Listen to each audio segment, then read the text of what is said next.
भांडगुळ का म्हणलं याला? भांडगुळ म्हणायचं कारण असं आहे, ज्या झाडा वाढलं ते कुठलं झाड ठेवलं त्या मड्यावरचं लोणी खाणारे सगळे पापाचा घडा भरलाय. शेवटचे 3 महिने राहिलेत. लोकांच्या सगळं लक्षात आलंय. यांनी जाताना लिहून दिले, मी चांगला होऊन अत्यंत आनंदाने या हॉस्पिटलमधनं घरी गेलो. कागदपत्र रंगवून माणसं ऍडमिट दाखवली आणि मेलेली माणसं जीवन केली. या गावातलं दहिवडीतलं या गावातलं मिलिंद निवृत्ती बनसोडे या दहिवडी शहरामधली व्यक्ती आहे आणि 5/6/21 रोजी कोविडनं माहिती 5/6/21 हा 26/6 म्हणजे साधारण 21 दिवसांनी हा माणूस परत जीवन झाला आणि हा मायनी मेडिकल कॉलेजमध्ये ऍडमिट झाला 26/6/21 ला आणि तो 6/7/21 ला डिस्चार्ज झाला.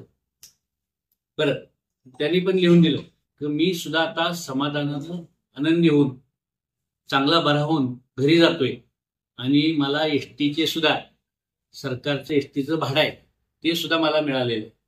एसटीचे 50 रुपये भाडं होतं, त्याला 50 रुपये मायनीवरून दहिवडी जायला भाडं आहे एसटीचं, ते भाड्याचे सुद्धा 50 रुपये त्यांना मिळाले. अशी इतक्या समाधानानं माणसं स्वर्गात घालवणार हा नंतर रस्ता माणसं त्यांनी खरं तर म्हणजे मेलेल्या मड्यावरचं लोणी खाणारे सगळे फार डिटेल्स आहेत. 36 डॉक्टर, एकाला डिग्री, दुसऱ्याची तिसऱ्याचं नाव, असे 25, 26, 36 डॉक्टर वेगवेगळ्या ह्याच्यात मेडिकल कॉलेजमध्ये दाखवून त्यांचे पगार दाखवून त्यांच्या नावावरती पैसे जे कोविडचं जे शासनाकडून अनुदान मिळत होतं त्यामध्ये 25, 26 डॉक्टर त्यांनी असे दाखवले की त्यांनी कधी सही डॉक्टर म्हणते मी कधीच मेडिकल कॉलेजमध्ये त्या डॉक्टरांच्या सगळ्यांच्या सही त्याच्या डिग्र्या बोगस लावले, काही पण लावले. इतकं पाप केले या माणसाने आणि सगळ्या पापाचा घडा भरलाय. शेवटचे 3 महिने राहिलेत. लोकांच्या सगळं लक्षात आलंय. कुठलाही कार्यकर्ता जीवन ठेवला नाही. म्हणजे त्या मी भांडगुळ का म्हणलं याला? भांडगुळ म्हणायचं कारण असं आहे, ज्या झाडा वाढलं ते कुठलं झाड ठेवलं नाही.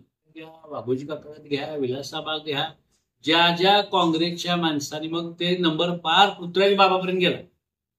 ज्या माणसांनी याला वाढवलं त्या माणसांचं सगळ्यांच्यावरती उलट फिरवून आणि काय करायचं ते केलं. इतकं भांडगुळ प्रवृत्तीचं. आपला आवाज न्यूजसाठी एकनाथ वाघमोडे, दहिवडी.